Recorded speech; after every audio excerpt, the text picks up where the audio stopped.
Jackham. But Parker, what happens when they back off and they get dovish and they're not right now? It's considered being hawkish, and they get dovish and they back off. This is our opinion, folks.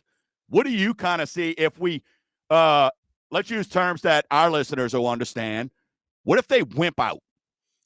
So they're going to wimp out. So I'm glad you're asking the question. You're saying they're going to wimp out. No, it's a no doubter. Oh, there's no doubt in my mind within the next 2 years they're going to wimp out, because 2 years from now is a presidential election cycle, and the Fed has demonstrated thoroughly that it is an inherently political animal. So they do not make these decisions on the federal funds rate and all these other levers of power that they control in order to do what's best for you or the economy. They do what's best for their political benefactors.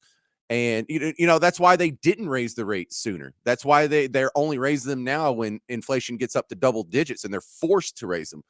But they have the built-in political incentive to slam that rate. And they're not going to do it now. They're not going to do it in the next 3 months. They're not going to do it in the next 6 months. But within 1 year of the next presidential election. So I'm looking at sometime in 2024. If they haven't slammed the rates back down to zero by then, they're going to. They need to have a skyrocketing stock market, even if it's just a sugar high, when people go into the ballot box, when people go to the polls in November of 2024. They are going to do another big fat giveaway.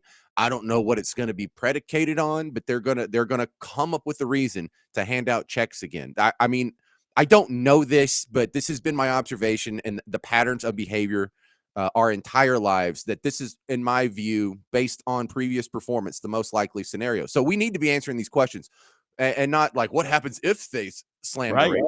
No. What are we going to do? Let's go ahead and have the plan now on what we are going to do when they slam the rate.